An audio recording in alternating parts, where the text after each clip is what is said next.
I'm going to show you some tricks to painting this fall mansion, and doing this watercolor will be a true treat. So don't be scared, just grab your paints and follow me through this tutorial video. I'm going to get started here by painting this stucco, and I'm choosing to create kind of a gray from this black. We're imagining that this house is sitting pretty on a beautiful tree-lined street, and it's evening. So in the daytime, this might be a nice stucco house in like a brown, but tonight, it's going to be more of a gray look. So I put down some strong pigment, meaning there's more pigment along that edge, and then I'm just kind of moving that pigment around.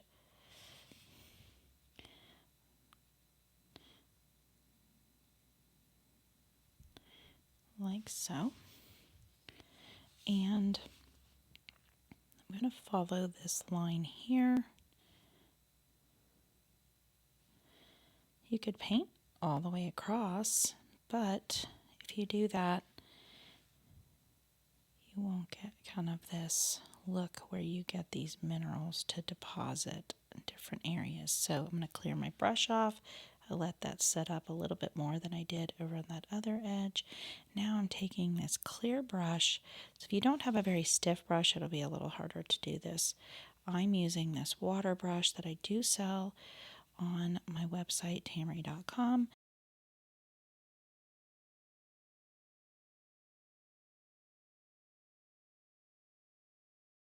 So that's how I'm kind of getting that gray in the background. And I'm going to let that set up and dry. So I'm actually going to start working on the roof, and I'm going to make it kind of a blue color. You can test out your colors over here. It's a little different than the example that I showed you because I do a lot of these for classes and examples, so I never get tired of doing the same motif because I can do it different every single time with a little different color and technique. So you see how I'm kind of following these lines, and there's a method to this madness. Let that set up and dry, and it'll keep a little bit of texture to it.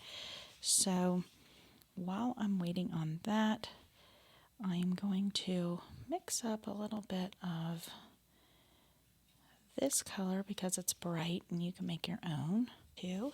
Some people are more particular. You can always wipe the pans off and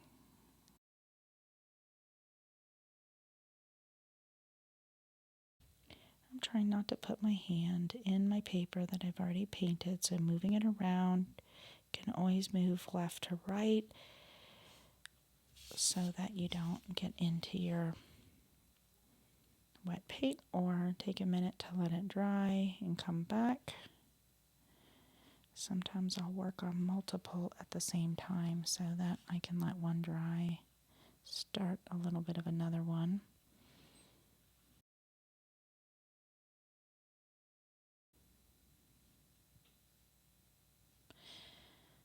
And you can see I'm leaving the white of the paper in there just to get a little dimension. I can always go back over it if I want. I went out of the line there, but it worked because I'm painting this as well.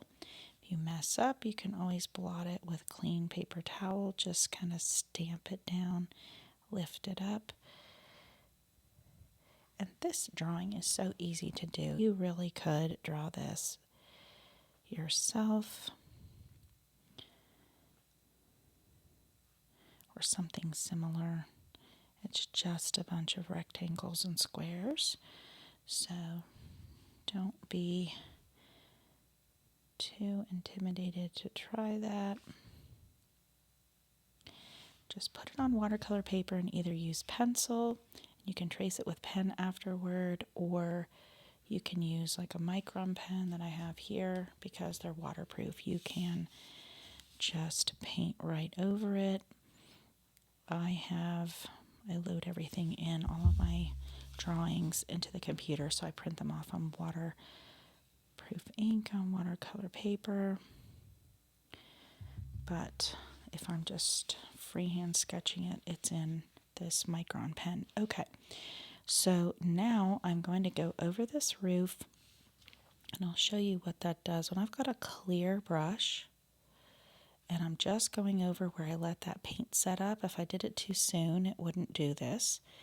And you can see it's just kind of blending that color around, but leaving still some thick deposits around each of those places that I had marked with pen. So you still get that look. And if you wanted to go over it, you know, it's taking a little bit of that away because I've made a second pass at it, but it still has a little bit, especially over here. You can see more of that, or you can just do it across, and then after it dries, add those little elements to it.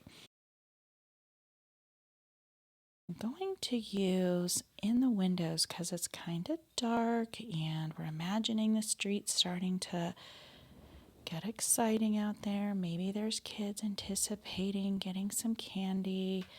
So I want to put a little bit of a gray in these windows. Usually I would do them like a light blue. And the lights are kind of off a little bit. Not a lot of reflection happening. And then I'm going to go back in with that bright yellow and give an appearance of some light in there. So I have to have the white of the paper so that I can put the yellow in between. Same with this.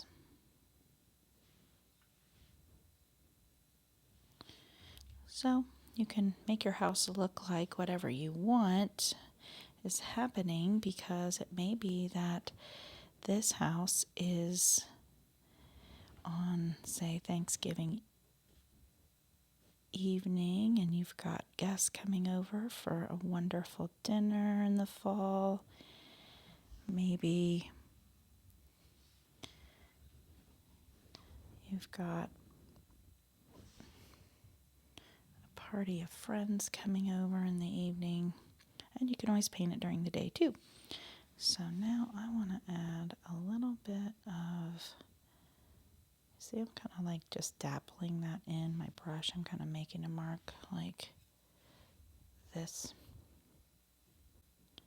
in here, kind of depositing that paint a little more random to give texture to the roof and kind of make it look like it's shadowy for the evening and not bright daylight.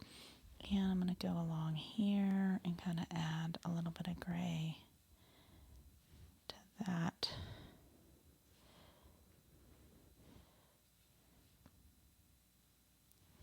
And it's already dry-ish, so that works out fine. See, it's kind of getting a little bit of a mood and a vibe.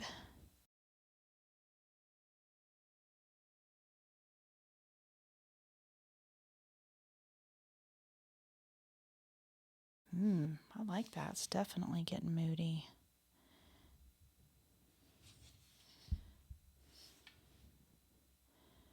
I think that's like when the time changes and it gets darker earlier because of the season changing. I think, oh, this looks like it's midnight. It's like, no, it's 5 o'clock in November. Ugh. All right, so on this tree, oh, that's not very brown. I'm going to just kind of pull in. You can follow some of those lines if you've got this taken paint. And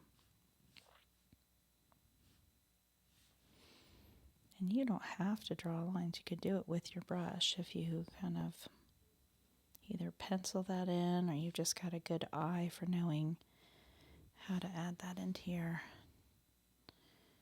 house. Here you could add another tree if you wanted to. You can put anything in the background. So I just want to leave white of the paper just to kind of make it look like it's got dimension. It's kind of nighttime, so it's not as vibrant. And I'll put some of that same greenery, maybe even put a little texture into here. Leave some of the white of the paper. I don't know what area of the world or the country you're in, but you may have grass that's already turned like a yellow-brown at this point. I'm in the south, so it doesn't really do that too much. All right, I don't really care for that brown. I'm going to add more. Okay, so now I'm going to add a little bit of that yellow. You have to make sure that this is good and dry. And I'm going to pop some yellow in here in the windows. There's lights on in the distance, depending on if you're trying to do a more of a trick-or-treat look or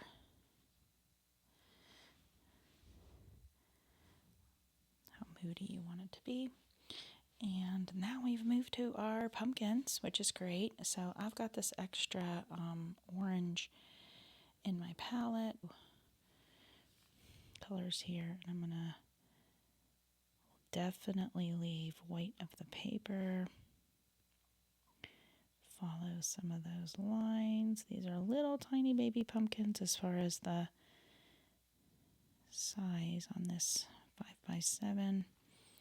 So I'm going to let those set up and kind of dry a little bit. And if I can, without messing it up, I'm going to just kind of add these stems in while I'm here. And now I'll paint these leaves while I'm waiting for some of that to dry.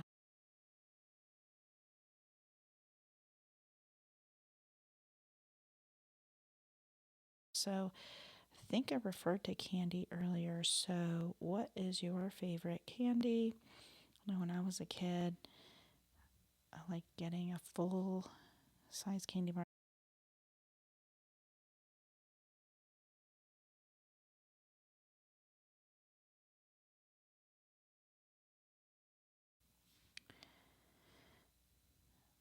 We'd always do with my boys, I have 4 boys, we would do like a fun movie night. They'd pick a movie and all the candy they wanted, their favorite kind. That way they could get what they wanted. Pick out a movie. I'd make fresh homemade brownies and cookies. A lot of fun. But I kind of lately have been going back to like in a Milky Way for some reason. No, not Milky Way. 3 Musketeers. But Reese's is a favorite of mine. Especially Reese's s'mores. I don't know if you've ever had a s'more and instead of Hershey's chocolate, you use a Reese's peanut butter cup, but you can thank me later if you haven't tried it. So now that this is set up, we can use a clear brush and kind of come in here and sort of very lightly combine that. Oops, I didn't mean to make that pumpkin a color, so.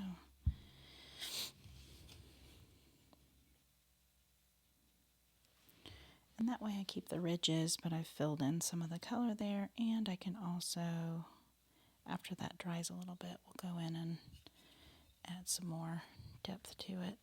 And I was making this pumpkin in the front, kind of a gray one. Whoop, really destroyed my brush there.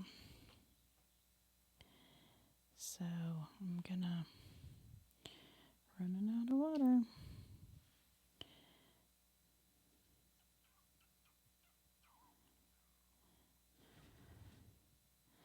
The water lasts a good while, which is great for when I'm like at the beach and painting right there in the ocean, right at the ocean side. I'm letting that one set up like I did on the others. I'm gonna paint the straw here. And now I'm gonna show you, yeah, I've got enough water in there, how I'm gonna mix up a little bit of a purpley color to put into the sky. Get that mood going. But I'm going to come in here with a clear brush around these areas, around the side of that house and in between, just very loosely in between here. And now I'm just going to, that's called wet on wet. I'm going to add in to those wet areas some of that. The leaves are coming loose in here, and because they're red and it goes with the purple, I'm not being super careful. If you have some other color like green, you want to definitely be more careful because that won't mix well together. So I'm kind of putting this purple sky in to make it look like it's dusk. And I don't want to go up and down too much. I kind of want to move a little bit side to side so that after I've laid that in so that it looks more like how it goes along with the horizon line. And in my other ones, I kind of add like a little bit of blue in here. Like I said, it's not quite night. It's kind of getting there. You can add a little bit of this gray. Kind of work fast.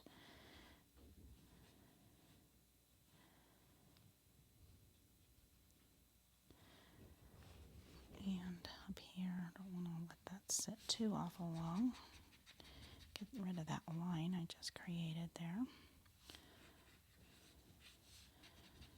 And I can kind of fade that out to the side. I don't have to go all the way to the outside edge. And right at the edge, it would be in a frame, so I'm not worried about it. My paper's buckling a little because I've got a lot of water on here. And it'll just go flat into a frame later. So let me just set that, squeezing a little water into that. And turn this around. Do the same thing over here.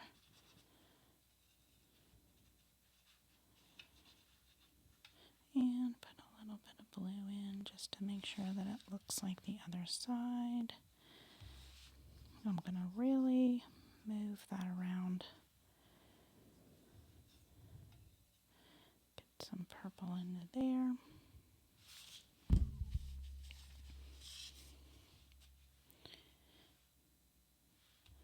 Blue, black.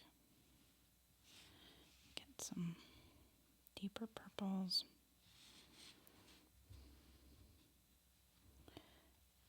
And this is kind of loose behind these. You may want to not leave as much white of the paper around there. You can always do the sky first and then wait till it dries and put the leaves in later if you feel more comfortable doing that. It's a little less messy looking.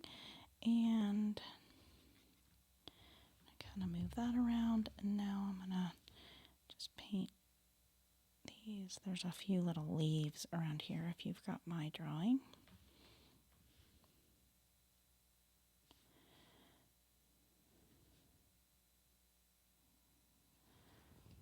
Like that. Now you've got your fall mansion. Going to add just a little bit more pigment over here. It wasn't quite matching the other side.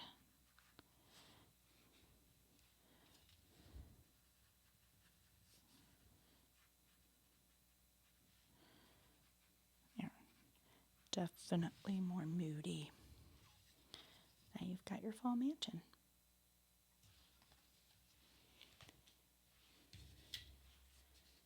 And now you have your fall mansion.